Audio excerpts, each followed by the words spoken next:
Bonjour, lors de ce tutoriel, nous allons mettre un service dans nos différents graph par rapport au logiciel Factory.io. Alors, donc, pour mettre un service, enfin, déjà, on va vérifier s'il y en a des erreurs. On va vérifier, générer tout le projet. Je serais surpris qu'il n'y ait pas d'erreur, hein. On va voir ça. Oui, et au miracle, il n'y a pas d'erreur. Très surprenant, parce qu'il y a toujours des petites erreurs de saisie, hein. Mais voilà, pour le moment, il n'y a pas d'erreur. Il nous met une erreur sur le can open, c'est normal, on ne l'a pas configuré. On laisse finir de générer. C'est un avertissement pour le can open, ça va. Pour moi, ça part bien. Donc pour le logiciel Factory.io, je vous rappelle que pour le mettre en service, il faut mettre là-haut, il faut faire ça. Ici, on choisit, on se connecte au mode bus TCP/IP client, là, on met connecté ici. Voilà. Alors, avant de se connecter, bien sûr, il faut lancer Unity Pro. Alors, Unity Pro, on va lancer Unity Pro en mode simulation. Voilà. On va se connecter à l'automate virtuel. Le simulateur se lance. Alors, l'automate, il est lancé, c'est bon, voilà. Il nous dit que le programme est différent, forcément. Donc, on va transférer le programme sur l'automate virtuel. On fait un run après le transfert.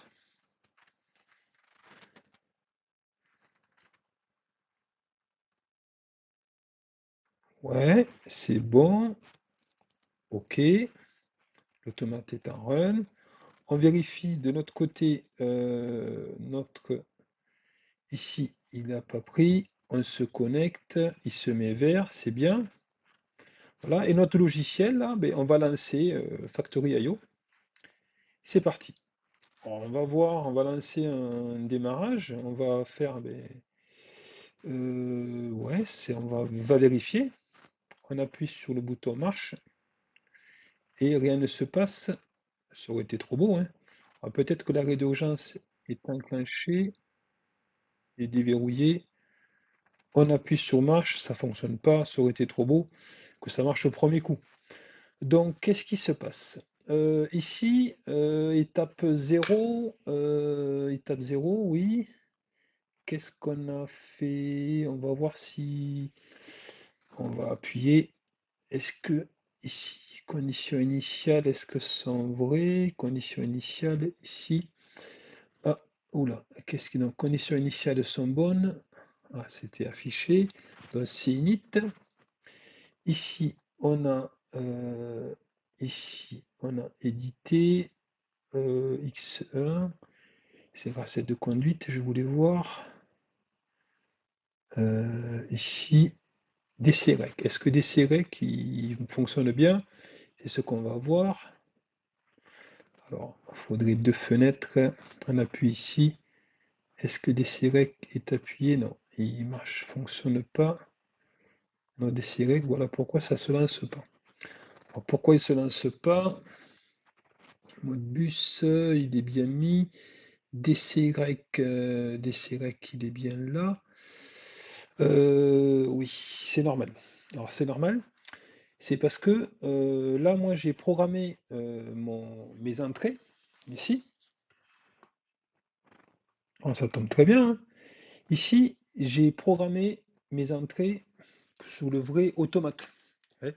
Les entrées, pourcentage, I0.2.0, I02.11, etc., etc., sous le vrai automate. Alors, j'ai mon automate, il est pas raccordé à un vrai automate. Moi, je suis en train de faire mon programme sur Unity Pro et je veux simuler avec une partie opérative virtuelle. Alors, la partie opérative virtuelle, avec la configuration que j'ai, il faut que derrière ces boutons ici, bouton marche, bouton arrêt d'urgence, les différentes cellules, il faut lui associer un bit, un M0, M1, M2, M3, M4, etc. Donc ici, sur mon logiciel, ici, il faudrait que je mette ici, donc M0, M1, M2. Alors, pourquoi M0, pourquoi pas M10, pourquoi pas M20? Donc par exemple, A1, ici, le A1, sur mon logiciel, c'est le bit M0. Sur le B basque, c'est M1. B1, c'est M2, etc., etc. Donc ça, c'est pour faire de la simulation, on est d'accord, hein. Ensuite, pour les sorties, ici, on a conv AV, ce sera M20, M21, M22, M23, M24, M25, etc., etc. Là, pour ici, on aura MW200, MW201, MW202 pour mes compteurs. Et ici, on aura MW10 pour le pesage et MW203 pour la masse. Bon, il faudrait saisir ça sur ici. On va en faire un, on va faire le premier ensemble. Ici, on a dit ça c'était M0. M0, type, ah non, c'est pas ici, pardon. C'est des boules, oui. Et là, ici, on va saisir M0. Voilà. Donc, tout ça, bien sûr, ça sert que pour la simulation, hein. Si on a un vrai automate, envoyer le programme sur un vrai automate, et bien sûr, on laisse ce pourcentage I0, .2, l'entrée qu'on aurait choisie, hein. Donc, on va saisir tout ça sur, on va les saisir une par une. Alors, je vais peut-être pas les saisir là. Je vais les saisir et je vais les faire. Et après, une fois saisis, on reprendra la vidéo juste après. Alors voilà, j'ai saisi les différentes adresses, avec les bits, hein, pour pouvoir simuler. Je me suis aperçu que j'avais créé conv-f-0. Alors je le laissais comme ça, on verra bien lors de la simulation s'il y a un problème. Alors on revient à notre programme, on va faire le test. On lance Factory.io, on lance la simulation, voilà, et on va voir si ça fonctionne. On est parti. Alors, je n'ai pas transféré le programme. Non, on va le transférer, ça irait mieux. Avec les nouveaux bits ici, c'est différent, c'est normal. Et on transfère. On régénère tout, forcément.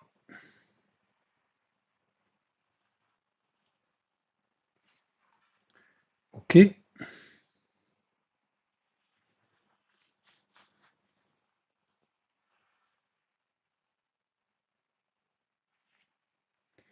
Alors, on va voir donc Factory.io, il est en run. On va le relancer ici. Et c'est parti, on va voir si ça fonctionne. Premier coup serait formidable et serait trop beau. Ah, voilà, mais bien sûr, ça ne fonctionne pas. Alors, on a dû faire une erreur. Alors, ça permet de voir, faire un petit diagnostic. On voit ici, on a un gros colis de 750 décagrammes. Donc là, le convoyeur, il n'est pas convoyeur conv-basque AV, on ne le voit pas tourner le convoyeur. Donc il n'est pas en route. On va voir l'étape, on va voir quelle étape. Normalement, le convoyeur doit tourner. On va voir notre graph 7 ici. Donc, sous le logiciel EditSAP, donc c'est pas ici, notre graph 7 de production normale. On est un colis gros, on est ici, et là, oui, il n'y a pas convoyeur basque avant. Mais d'ailleurs, il y a plusieurs erreurs, hein. On voit le VROT, il est deux fois, il apparaît deux fois ici. Donc, il y a bien une erreur. Ouais, donc on va le modifier. Alors, ici, on va cliquer là. Donc là, il faut qu'on alimente le convoyeur basque AV. Là, c'est qu'une saisie, hein. Convoyeur basque AV, bascule avant. Et ici, si on va aller à droite, ben, il y a encore une erreur, hein. On va activer la sortie, c'était, que je me rappelle, c'était droite, je crois. Je l'avais appelé comment? C'était, je ne le vois plus. Rot D. Rot D. Je vous rappelle un petit peu, Rot D, c'est les roulettes là, elles vont décaler vers la droite. Donc on va saisir ça sur EditSAB. Donc on appelle Rot D. Voilà. Et ici, ben, même erreur, hein. Donc là, c'est convoyeur basque avant, AV. On copie ça. Et après, ici, ben, il faut aller à... Non, là, il faut aller nulle part. Là, si, là, il faut aller à gauche. À gauche. Quand c'est des colis de taille moyenne, je rappelle, il faut que les roulettes aillent à gauche. Les petits colis, ils vont en face. Et les gros colis, ils vont à droite. Donc ici, il faut aller à gauche. On est parti. Non, c'est pas ici. Là. Ah, décidément. Là, il faut aller à gauche. On va faire un petit peu de place. On va voir ça. Allez, tac. Edit SAP, c'est pas mal. Comme logiciel, il est gratuit, hein. On fait des bonnes choses. Et ce qu'on apprécie surtout, c'est que bon, il répond à la norme, ça c'est sûr. Et c'est gratuit. Et après, on a beau zoomer et on voit très bien, quoi. Pour des cours, c'est très très bien. Ou pour des docs techniques, c'est pas mal. Alors, action ici, et on va l'appeler, donc c'est rote gauche. Rotation gauche. Alors, on va vérifier s'il n'y a pas d'autre erreur, parce que j'ai dû me tromper sur le précédent tutoriel, quand j'ai saisi les actions, là. Qu'est-ce qu'il y a d'autre? Convoyeur A, on va voir. Du coup, j'ai dû me tromper dans le convoyeur basque AR. Est-ce qu'il y est? Bah, convoyeur basque AR. Convoyeur basque AR, il est ici. Bon, on va voir ça. Alors, on va saisir sur Unity Pro. Alors, Unity Pro, on a dit Combasque AV à l'étape 15 et l'étape 16. Combasque AV, on y va. Combasque AV, donc on va aux actions. Combasque AB, étape 15 et 16. Donc, ils n'y sont pas, mais on va modifier ça. On fait ici insertion ligne.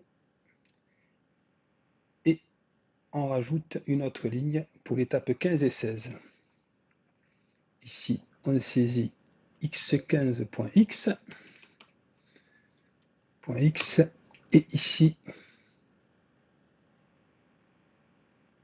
x16.x. Voilà pour ça. En convoyeur basque AV, 11, 14, 12, 15, 16, on va vérifier ça. 11, 14, 11, 14, 12, 16, 15. Alors, on va voir le convoyeur arrière. Il est où? Convoyeur basque AR, étape 32, on va voir ça. J'ai dû me tromper peut-être. Si je me suis trompé sur le 1, on va vérifier ça. Convoyeur basque AR 32. Combasque arrière, étape 32. Ah ben voilà, j'avais la bonne intuition, donc c'est 33. J'ai dû mélanger, je ne sais pas ce que j'ai fait. 33 pour Combasque arrière. Donc la sortie Combasque arrière est activée à l'étape 33. Ce qui n'est pas le cas sur Unity Pro. J'ai mis 32, je ne sais pas pourquoi, lors du précédent tutoriel. Voilà. Alors, qu'est-ce qu'on peut voir d'autre? Bon, on va essayer après, il n'y a pas de... On va essayer. Mais en route, ben, ils y sont pas. Ah ben voilà, hein. Il n'y a pas de rotation, bien sûr, hein. Donc on y va. Alors là, c'était rotation, on avait dit gauche, Roger, c'est ça. On avait dit c'était à l'étape route gauche, à l'étape 15. Donc ici, on va mettre 15. X15, x15.x. Et à l'étape 16, c'était le droit. On va vérifier ça. Étape 16, c'était droit. La sortie rotation droit à l'étape 16. On y va. Rote D. Et à l'étape 16. X16.x. .x. Alors, ben voilà, bon, on va pas tout vérifier, hein, tant pis, on va faire lors du test, hein, on va espérer que ça fonctionne, sinon on fera les modifs. J'ai tous mes sorties normalement. On va vérifier ça vite fait. Conv, graph7 initial, il n'y en a pas. Ah si, il y a Achinit, tiens. Achinit, est-ce qu'on a mis Achinit? Achinit, Achinit, mais il n'y est pas. Bon, on va faire celui-là et après on fait les tests. Alors, Achinit, c'est une étape conditionnelle. Alors, étape conditionnelle, je vous rappelle, enfin, une action conditionnelle. L'action est conditionnée par quoi? Il faut que je sois à l'étape x0 et que je n'ai pas les conditions initiales. Voilà, ça s'affichera uniquement là. J'ai beau être à l'étape 3, j'ai pas les conditions initiales, le voyant ne s'allumera pas. C'est uniquement à l'étape 0. Ça, c'est normalisé, hein. Alors, on va écrire ça. Ici, on va le mettre Achinit, là. Le voyant Achinit, notre voyant orange, là, Achinit, qui est sous le bouton poussoir. C'est GX0, x0.x, et pas les conditions initiales, donc contact bar. C'est init. Voilà. Donc on va essayer, hein. S'il y a une erreur, il y a une erreur, on modifiera. On va transférer le programme, il demande de tout générer, c'est normal, hein. On a fait pas mal de modifications.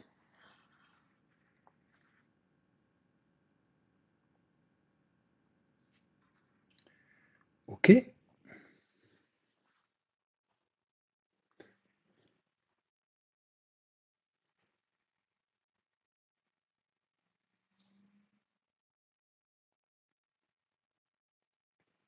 Relancer Factory.io. Alors pour être sûr, je vais couper et relancer. Et on va lancer le cycle. On va espérer que ça fonctionne. Comment ça se lance, comme tout à l'heure. La masse est affichée ici. Et on va voir, c'est un colis moyen, ça va à droite, parfait. Pour le moment, ça fonctionne, ça pèse. C'est un petit colis. Normalement, ça va en face. Ça va en face, parfait. Un gros colis. Vous croyez que c'est fait exprès, les 3 colis d'un coup. Et ça fonctionne. On va voir notre reset compteur s'il fonctionne. On va laisser passer le colis. On va voir si ça fonctionne. Reset compteur. J'appuie ici, il y a le reset. J'appuie sur arrêt. Ça va laisser finir normalement le cycle en cours, la fin de cycle, voilà. Normalement, ça va s'arrêter. On réappuie sur marche. Ah là, il dit qu'il n'est pas en condition initiale, donc on appuie ici, il va se mettre en condition initiale. On réappuie sur marche. On va l'arrêter en arrêt d'urgence. Hop, arrêt d'urgence. On déverrouille l'arrêt d'urgence. Normalement, on appuie ici, ça devrait reculer. Ça recule. Très bien. On appuie sur l'arrêt d'urgence. Alors, non, il n'a pas reculé comme il fallait. Ah, petit problème. On va vérifier ça. Je déverrouille. Ici, il n'a pas reculé comme il fallait. Dans notre graph7 de mise en référence, normalement, au front descendant de A1, ça doit s'arrêter. Alors on va voir ça. Deuxième erreur. On va vérifier ça. Action. Donc, on va voir notre graph7. Ici, graph7 de mise en référence, 33. On a conv-basc-AR, conv-basc et conv-AR. On va vérifier 33. Il n'y a que les arrières. On va vérifier ça. 33 et conv A, AR. Ah, mais il n'y est pas. Donc forcément, conv basque AR, conv A, AR, il n'y est pas. Mais oui, conv A, AR, il n'y est pas. Mais on va le faire. Deuxième erreur. On va vérifier ça. On va faire ça. Vérifier, je ne sais pas, mais on va le faire. On l'appelle conv A, AR, de mémoire, hein, c'était comme ça, paraît très logique. Et ici, c'est à l'étape 33. Donc ici, x33.x. On va retransférer le programme. On régénère tout ça.